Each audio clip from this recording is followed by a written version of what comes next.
व्यक्ति का जन्म हुआ हजारीबाग जिले में। ईश्वरी नाम का एक गांव था। ब्राह्मण परिवार में एक बालक का जन्म हुआ।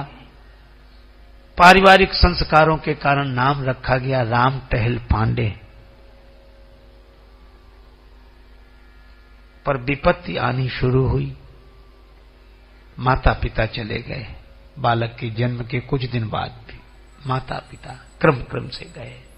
बड़े भाई भाभी ने पालन पोषण किया। बालक को चेचक निकली, दोनों नेत्र चले गए,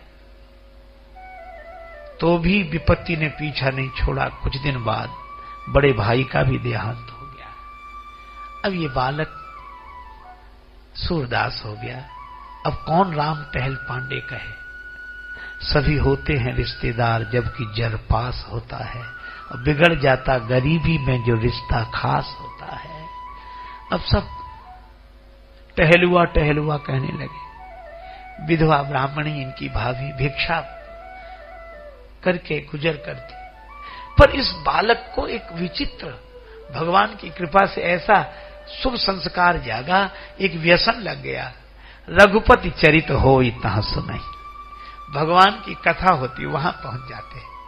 नेत्रहीन राम टहल पांडे बैठते, भगवान श्री कृष्ण की कथा, श्रीमद् भागवत की कथा हो रही थी। एक जगह वहां जाते, रोमांचित हो जाता शरीर, आनंद। सभी लोग देखते कि वाह क्या भक्ति। कथा पूरी हुई तो व्यास जी के चरण पकड़ लिए। महाराज, मैं अंधा आदमी हूं, गरीब आदमी हूं, पर कथा मुझे बड़ी प्रिय लगती है। आप बोलते हैं तो मैं आपके चरण दबा दिया करूंगा, आप कपड़ा दे दिया करो, वो धो दिया करूंगा, कुछ न कुछ सेवा कर लूंगा, पर मुझे कथा सुनने को मिलती रहे। आप इस व्यास जी पुलकित हो गए। धन्य है ऐसा भाव। उन्होंने कहा भैया सेवा करने वाले बहुत हैं, पांडे जी आप तो कथा सुन जाया करो, और जब बाहर जाए तब चलना सुना करो।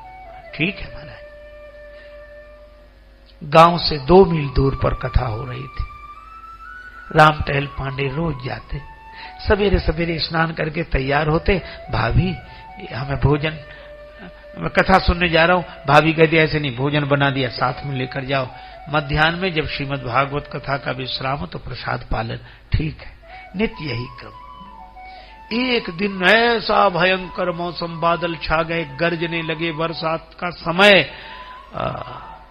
भाभी ने सोचा कि आज तो इतनी घोर वर्षा, ऐसी बिजली चमक रही, बादल गरज रहे, तो देवर कथा में नहीं जाएंगे। भोजन नहीं बनाया। अब वो स्नान करके आए। माँ कहने लगे भाभी माँ मुझे भोजन की पोटली दो, मैं जाऊं। भाभी ने कहा मैंने तो भोजन नहीं बनाया। क्यों? आज बहुत बुरा दिन है, आज कथा में मत जाओ। बादल गरज नहीं, बिजली चमक रही, अंधे आदमी है, इतना भयंकर है, कहां जाओगे तुम? आज बुरा समय है, कथा में मत जाओ।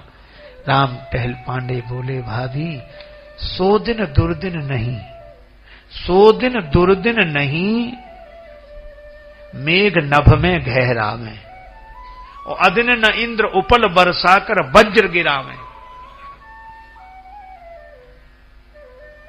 100 दिन दुर्दिन नहीं, उदर को अन्न न पावे, प्रेमी संबंधी जन बिछुरत जावे, और दुर्दिन नहीं विनीत कोई, जेती विपति बखानिए, पर श्रवणन परे न हरि कथा, 100 दिन दुर्दिन जानिए। कहे हनुमंत विपति प्रभु सोई, जब तव सुमिरन भजन न होई। ऐसा कह के राम टहल पांडे ने अपनी लकड़ी हाथ में ली, बिना भोजन के पैदल पैदल चल दिए। बरसात हो रही है, रास्ता भी ऐसा, लेकिन चले जा रहे। भगवान की कथा शुरू हो गई, जल्दी चलो, देर हो गई, चले जा रहे। अब अनुमान ही तो था नेत्रहीन इस भक्त का, तो 2 मील से कुछ पहले ही गांव समझकर नीचे उतर गए। नीचे उतर गए, उधर जंगल। अब आगे बढ़ते जाएंगे, शायद अब गांव आए। दैव योग, कुआं था एक, उसके किनारे कोई घाट वगैरह ऐसे नहीं बना था जिसकी ओट होती, गड्ढा जैसा था, उसी में गिर गए। पानी नहीं था उस कुएं में, अंधा कुआं, कोई पानी नहीं, उसी में गिर गए। अब कुएं में गिर गए। आप पीड़ा यह हुई कि कथा नहीं मिलेगी आज। पहली बार हृदय से प्रार्थना की, भगवान मात पिता बर बंधु लियो, दुख घोर दियो सब ही सुख छीनो। माता पिता आपने छीन लिए, मैंने शिकायत नहीं की। दुख मिला, मैंने शिकायत नहीं की। बड़ा भाई चला गया, शिकायत नहीं की। एक बात और, ताहू पे तोष न देव तुम्हें, जग में अंधरों अखियां न सौंकी। नेत्रहीन बना दिया तो भी शिकायत नहीं की।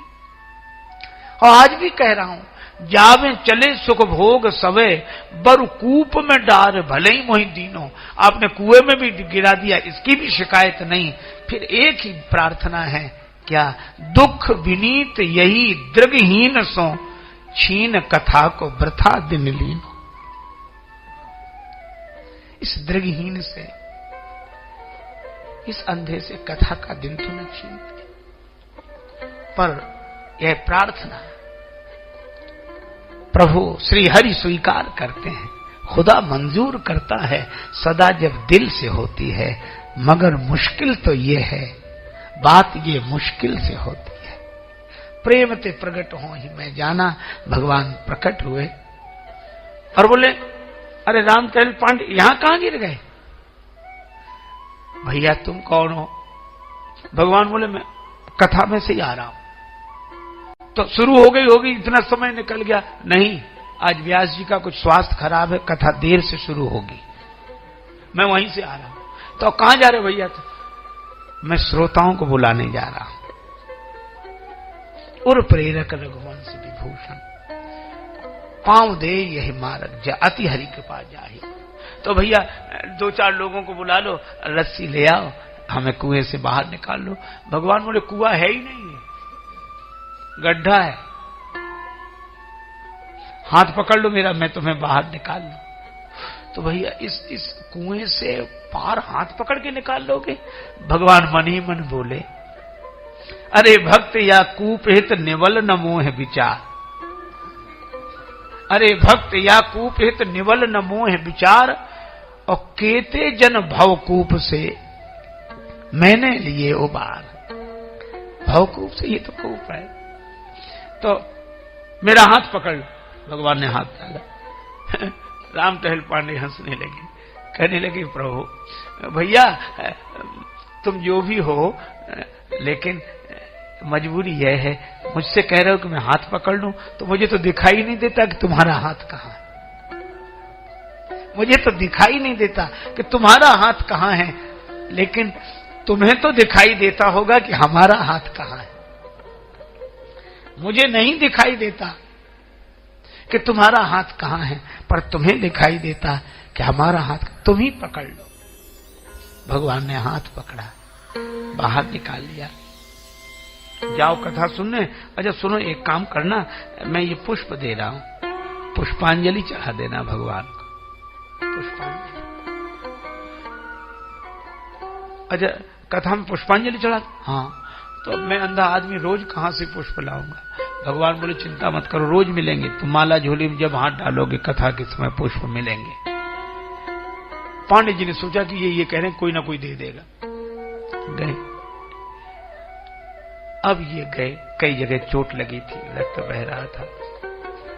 उधर का दृश्य और विचित्र। पांडे जी तो पहुंचे नहीं, व्यास जी किसी तरह अस्वस्थ थे, तो तैयार होकर, विलंब तो हुआ पर व्यास पीठ पर आकर बैठे। इतने में सबने देखा कि राम टहल पांडे की भाभी आई, भोजन की पोटली लेकर, और यह कहा कि आज देवर बिना भोजन लिए आ गए। वो कथा में रोज आते हैं, तो मैं बात में आई हूं, ये उनको भोजन दे देना। अभी नहीं पहुंचे तो जब पहुंचे तो भोजन करा देना। और ऐसा कह के प्रणाम किया और एक पान चढ़ा दिया। पान, फूल फल तो पान ही चढ़ा दिया। व्यास जी ने वह पान देखा, उसको प्रसाद समझ के ग्रहण किया। अस्वस्थता दूर हो गई, स्वस्थ हो गए, कथा हुई, बड़ा आनंद। जब तक राम टहल पांडे आए, अरे आओ आओ आओ राम टहल पांडे, कहां रह गए थे तुम्हारे लिए कथा? भैया मैं एक गड्ढे में गिर गया था, किसी उदार आदमी ने हाथ पकड़ के निकाला। लोगों ने कहा वहां तो कुआं है, गड्ढा कहां? भैया जो भी हो, बहुत मधुर वाणी थी और बड़ी उदारता से वो अकेले ही थे। उन्होंने कहा किसी की जरूरत नहीं, मैं अकेला काफी हूं तुम्हें उद्धार पार करने के लिए। लोग हृदय में भाव से भर गए। कथा में विशेष आनंद आया। राम टहल पांडे ने पहले भोजन किया। सबने कहा कथा बाद पहले भोजन करो। एक एक ग्रास पर उनके शरीर के लगे घाव ठीक होने लगे, चोट ठीक होने लगी और बड़ा आनंद हुआ। आज किसी विशेष मस्ती में ही राम टहल पांडे हाथ में थाली और वो कटोरा लेकर लौटे। घर में प्रवेश करते ही बोले, भाभी माँ आज तुम न जाती तो मुझे भोजन न मिलता, लेकिन मुझे क्षमा करो, मैं नाराज होकर चला गया, तुमसे भी कुछ अपशब्द कह दिया, अब क्षमा करो। भाभी बोली मैं तो कहीं गई नहीं, मैं तो यही हूं, तुम भोजन लेकर नहीं गई, ये बर्तन कहां से? बोले मैं नहीं जानती। रात्रि भर भगवान के गुण याद करके राम टहल पांडे पुलकित होते रहे। दूसरे दिन सवेरे सवेरे कथा में पहुंचे तो व्यास जी कक्ष में थे। कहा व्यास जी आ गए? नहीं, अभी पूजा कर रहे हैं। और जब राम टहल पांडे ने सुनाया कि व्यास जी हमारी भाभी तो आई नहीं थी भोजन लेके, कौन आया था? व्यास जी पुलकित होकर एक ही बात कह रहे थे, करुणा निधान, करुणा निधान दयावान प्रभु आप, विपद विदारवे को बाह बढ़ावत हो। विपद विदारवे को बाह बढ़ावत हो, कूप तय निकारी के अपनो जन, कृपा सिंधु कथा रस पान करिवे को पठावत हो।